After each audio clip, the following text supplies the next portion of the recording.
देखिए, केतु का नाम सुनकर, राहु का नाम सुनकर, शनि का नाम सुनकर लोग घबरा जाते हैं और स्वाभाविक भी है, ये तीनों पाप ग्रह हैं।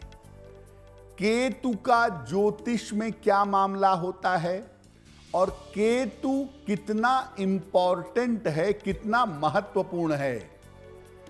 देखिए, केतु को ज्योतिष में एक छाया ग्रह माना गया है।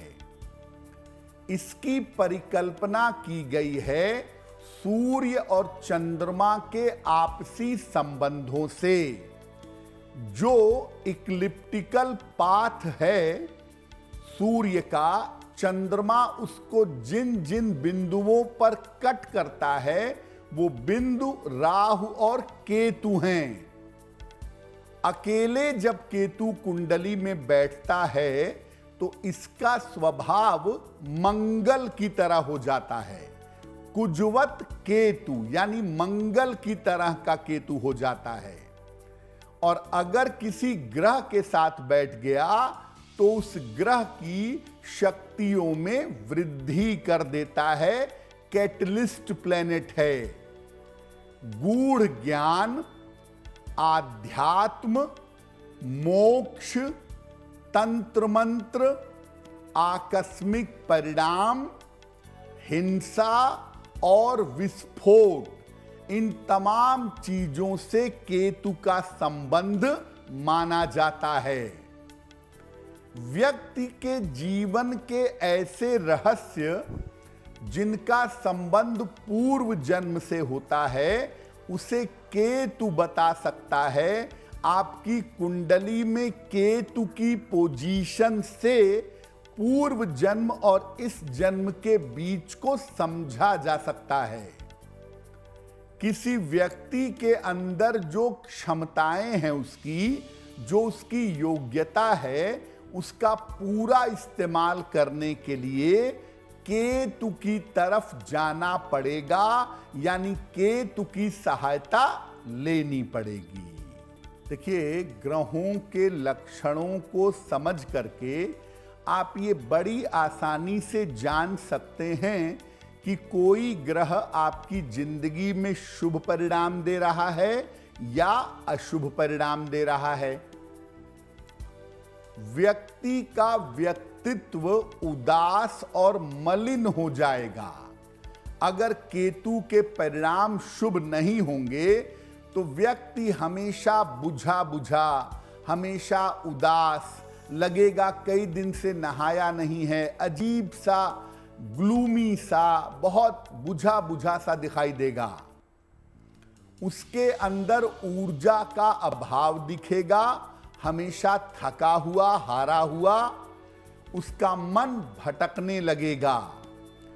केतु जब निगेटिव होता है तो स्नान करने की इच्छा समाप्त हो जाती है। आदमी गर्मी में भी कई कई दिन नहीं नहाता है। रक्त संबंधी समस्याएं पैदा होती हैं। ब्लड की प्रॉब्लम आम तौर पर आती है, जैसे थैलीसीमिया, या दुस्वप्न आते हैं, डरावने खराब सपने जिनमें मन परेशान हो, मन में चिंता आए, ऐसे सपने आने लगते हैं। ईश्वर और आध्यात्म से मन विमुख हो जाता है। व्यक्ति कहता है कोई फायदा नहीं पूजा पाठ करने का, ईश्वर ने किया ही क्या है मेरे लिए।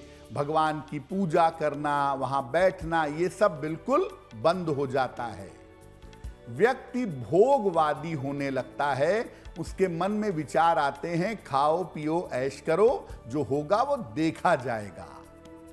देर से सोने की आदत, रात में देर तक जगे हुए हैं, मोबाइल स्क्रॉल किए जा रहे हैं 4-4 घंटे, और सुबह देर तक सोए पड़े हैं, ये आदत केतु डेवलप करता है।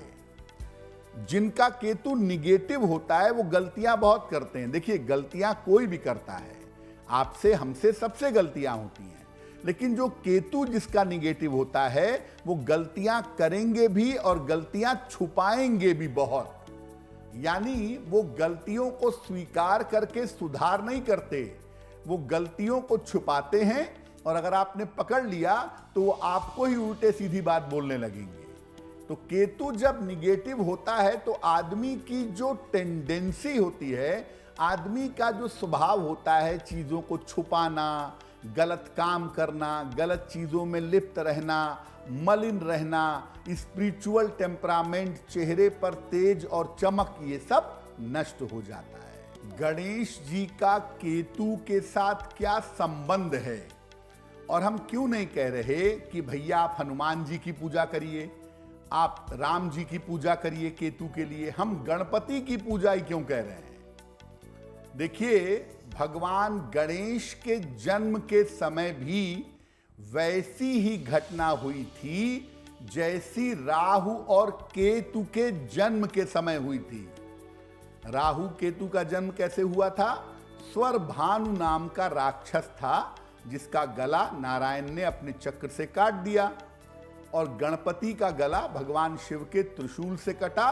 बाद में शिव जी ने एक हाथी का मस्तक वहां जोड़ा, और बाद में ब्रह्मा जी ने राहु और केतु को ग्रहों का दर्जा दिया।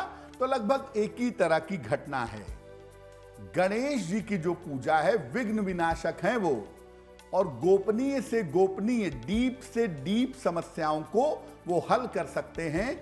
इसीलिए गणेश जी की पूजा से राहु केतु की सारी समस्या हल की जा सकती है। विशेष तौर से केतु के जो नियंत्रक हैं, केतु के जो कंट्रोलर हैं, वो महागणपति हैं, वो भगवान गणेश हैं। अगर आप नियमित रूप से भगवान गणेश की पूजा करें तो केतु के सारे संकट समाप्त हो जाते हैं। प्रॉब्लम क्या होती है कि जब केतु खराब होता है और केतु की दशा चलती है तो आदमी पूजा पाठ करना ही बंद कर देता है, छोड़ देता है बिल्कुल। यहां तक कि अगरबत्ती तक नहीं जलाता है।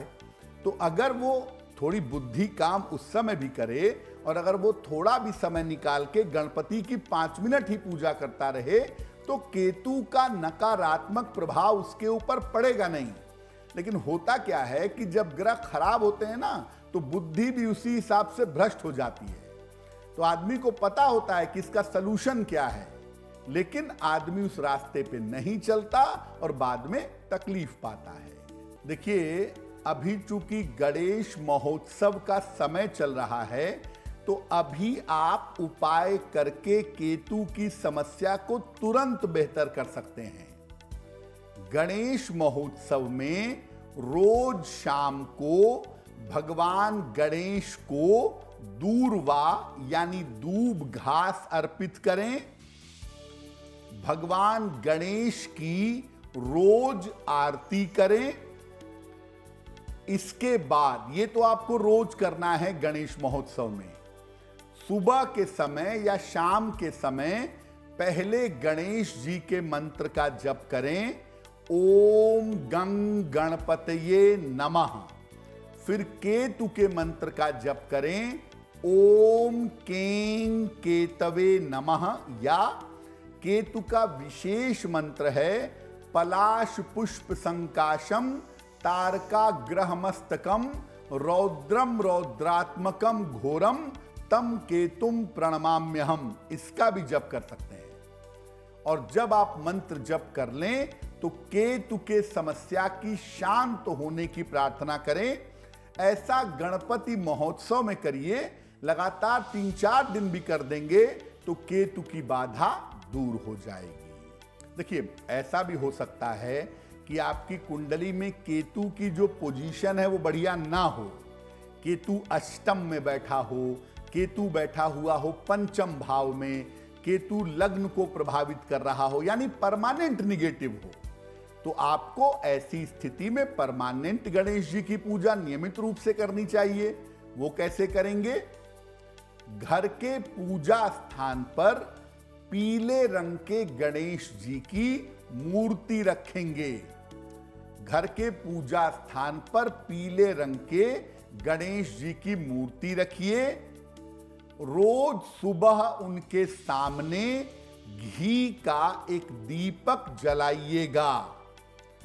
गणेश जी को दूर्वा अर्पित करिएगा और इसके बाद गणपति अथर्व शीर्ष, इसका रोज सुबह पाठ करिएगा, या ओम गंग गणपतये नमः, इस मंत्र का 108 बार जप करिएगा। ये रोज करना शुरू कर दीजिए और जहां तक संभव हो रोज नहाइए, अपना आचरण ठीक रखिए, अपना व्यवहार और अपना खान पान शुद्ध रखिए। एस्ट्रो तक ऐप पर आपको मिलेगा भविष्य से जुड़े हर सवाल का जवाब। डाउनलोड कीजिए एस्ट्रो तक ऐप और चुटकी में जुड़िए इंडिया के बेस्ट एस्ट्रोलॉजर से।